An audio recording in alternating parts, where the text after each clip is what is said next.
Hello বন্ধুরা, welcome back to my channel উত্তরের কন্যা। তোমরা সবাই কেমন আছো? আশা করি ভালো আছো। আমিও ভালো আছি। হোস্টেলে ভালোই দিন কাটছে। কাল ছিল মকর সংক্রান্তি, তো সবাই পিঠেপুলি খাচ্ছে আর আমরা এখানে হোস্টেলে বসে বসে বোর হচ্ছি, কোনো কিচ্ছু করার নেই। তাই ভাবলাম একটু কোথাও ঘুরে আসা যাক। দুদিন আগে হোস্টেলের এক বান্ধবীর কাছে শুনেছিলাম যে মিদনাপুরে নাকি বাস স্ট্যান্ডের কাছে খাদি মেলা হচ্ছে, তো ভাবলাম সেখানেই যাওয়া যাক।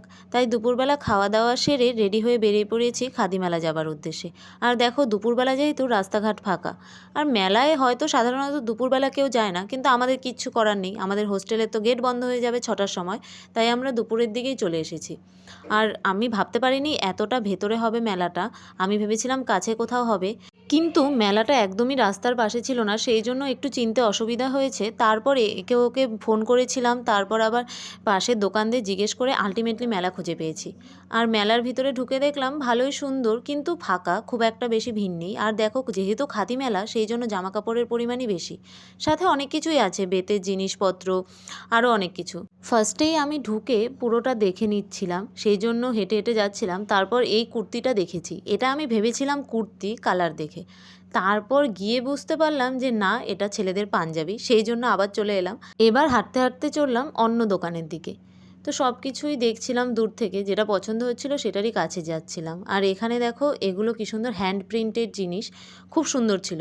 আর এই দেখো, একটা মালা কানের, এসবেরও অনেক দোকান এসেছে, কিন্তু এই একটা দোকানই দেখলাম এত জিনিস ছিল, আর সবগুলোই ভীষণ সুন্দর সুন্দর, চুড়ি, মালা, কানের, একদম হাতে বানানো। তারপর এগুলো হ্যান্ড প্রিন্টেডেরই ট্রে, ওয়াল হুক, আরও অনেক কিছু। আর এখানে এই প্যান্টগুলো আমি দেখছিলাম, প্যান্টগুলো স্টাইলটা ভালো লাগছিল, সেই জন্য হাতেও নিয়েছিলাম। কিন্তু পরে ভাবলাম এটা পরলে বা কেমন লাগবে। আর এই দেখো, দোকানগুলো বেশিরভাগই এই প্রিন্টেড জিনিস ছিল, কিন্তু সুন্দর ছিল দেখতে। তারপর এখানে আবার আমি একটু ব্যাগগুলোও দেখে নিচ্ছিলাম, ভালোই লাগছিল। কিন্তু আমার মনে হলো এই মেলাটায় সব কিছু জিনিস ভালো, কিন্তু একটু প্রাইসটা বেশি। এই ব্যাগগুলো ভালোই লাগছিল, কিন্তু খুব একটা বেশি না। আর এই দেখো, এখানে আমি মাটির জিনিসও পেয়েছি, আর এখানে না মিনি খেলনা বাটি টাইপেরও ছিল, আমার ভীষণ ভালো লেগেছে। তারপর এই দোকানটায় চলে এসেছি এই ব্যাগ, মালাকানের এগুলো দেখতে। সেই দেখতে দেখতে এই ব্যাগটা আমার খুব পছন্দ হলো, কী সুন্দর কলকাতা লেখা ছিল, তাই ওনাকে বললাম ব্যাগটা দেওয়ার জন্য, আর উনি এই দেখো ব্যাগটা নিয়ে এলো। তারপর ব্যাগটা ভালো মতো দেখে নিলাম, দেখার পর ব্যাগটা নিয়েও নিলাম, তাই উনি প্যাক করছে। তারপর ওনার সাথে কথা বলতে বলতে হঠাৎই জানতে পারলাম ওনার বাড়ি মধ্যমগ্রাম, মানে আমাদের যেখানে কলেজ ছিল সেখানেই। তো আর কি, ওনার সাথে কিছুক্ষণ কথা বললাম, তারপর দেখো ব্যাগটা নিয়েও নিলাম। ব্যাগটার দামটা কিন্তু খুবই কম ছিল, উনি অনেকটাই কমিয়েছিল।